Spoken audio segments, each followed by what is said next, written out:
Recently, a group of Northwestern students showcased their knowledge of the world's financial markets by competing in a fierce competition called the Fed Challenge. As you'll see next, Northwestern's Fed Challenge team members are ready for battle.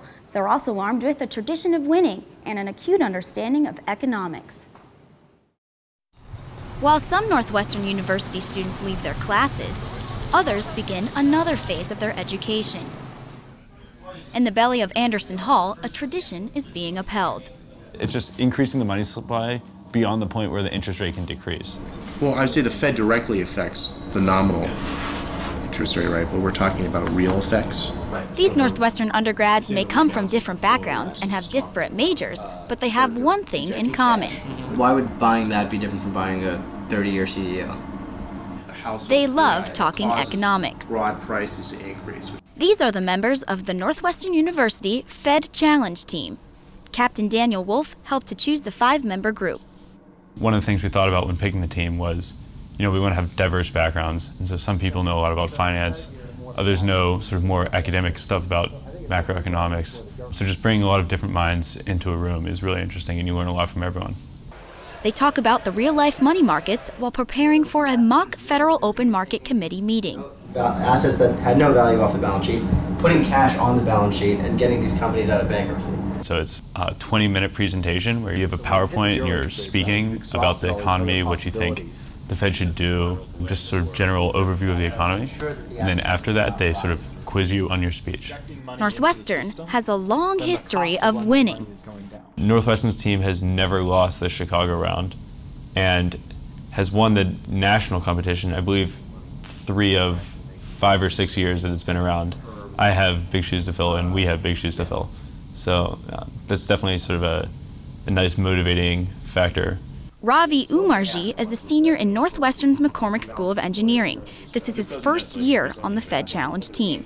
I look at it as this is something I love to do, and I think that's the ethos of most of the people on the team. So it's not about what can I put on my resume to get a job. It's more about what can I do to learn the most I can while I'm at college. In a few days, just down the shore of Lake Michigan, Northwestern's Fed Challenge team will be put to the test when all of those long nights practicing lead here, the Federal Reserve Bank of Chicago. This morning begins a competition where the best of the best in the Midwest battle for the title of Fed Challenge Regional Champions. Today, Northwestern is ready. They take every opportunity to strategize before they're on. What's more important is when we get to the question and answer section, you got to talk naturally, okay? The two of us will look at each other to see who wants to start. Unless it's a finance thing, then you'll take it. Challengers have learned a fair amount about the Washington-based Fed's mysterious, presidentially appointed 7-member governor's board. They learn the Fed's Open Market Committee meeting isn't open at all, and these fiscal agents are the most influential individuals overseeing U.S. monetary policy. I think people have the perception, especially with the Fed, because it's not an elected position, that they there's a lot of sort of smoke and mirrors, and nobody really knows what's going on, and people have to trust it, kind of, especially since it's so complex. But especially in the financial markets, everyone's paying attention to the Fed. People pay attention to the Fed more than anything else. Organizers say the Fed Challenge is a once-in-a-lifetime opportunity for undergrads. They've become industry experts, and that development from a normal undergraduate is a huge step for them to take in the course of a single semester or quarter. Students agree. Michigan's Anupa Prasad competed in the challenge in high school and now competes as a sophomore at Michigan State. You never knew that the Fed could just be so creative with monetary policy, and I think that's fascinating. The current volatility in the market makes the competition even more exciting for students. David Drustrup has participated in the challenge the past 4 years. In the past it's been pretty basic, monetary policy, and now our problems are just magnified by, 100 times. And it makes it so much more interesting because there's new factors going in that, you don't read about in your textbooks in class. Fed members believe some of these students could be future policymakers.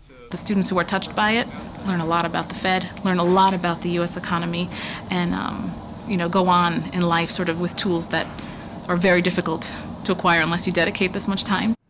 18 teams compete in 4 separate judging rooms. The top 4 teams from each room will advance to the final round. Instead of competing directly against one another, teams essentially best themselves. They're experienced. Northwestern's coach, Mark Whitty, has guided the team to 5 regional titles and 3 nationals. He attributes their success to enthusiasm.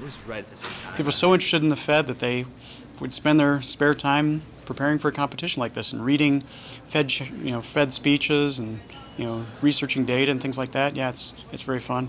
Most competitors say there's only one team to beat. Yeah, it's always been Northwestern. We've kind of been, chipping away every year, and I think we're getting closer. And in another, hopefully this year. I mean, we'll see. The Northwestern team's enthusiasm turns to pure determination as they prepare to present. Good morning, everyone. Before we continue, Ready to go in front of the judges, Northwestern's Fed team strategy, each member takes on a role of a Federal Reserve Bank governor. Some are financial hawks, others are doves. Northwestern's presentation includes discord. We don't need a precise metric of slack in the economy to know that it's at or above the record of the post-World War II period. Yeah, but William, look at initial claims for unemployment insurance. We've seen 9 consecutive weeks of decline. It's clear that the economy is going to start picking up the slack, and then inflationary forces are going to be much harder to control. After their 20-minute presentation, the judges probe the team's assertions in financial literacy. What do you think is a more important threat to the economy? Weaknesses in the financial markets or weaknesses in the real economy? The fear that the financial system may all of a sudden come to a collapse has certainly decreased. However, as you mentioned, the real economy continues to get worse. We saw unemployment recently jump to 10.2%, so our overall unemployment rate has continued to increase, and that seems like that's going in the opposite direction compared to the capital markets. While presenting, Northwestern stresses the real-life application for their arguments. You can't have a recovery on Main Street without, a recovery in the financial markets. The gamble to disagree in their initial presentation has paid off. I enjoyed the fact that there was a little bit of disagreement between you folks. In the real world, there are published differences in opinions of board members.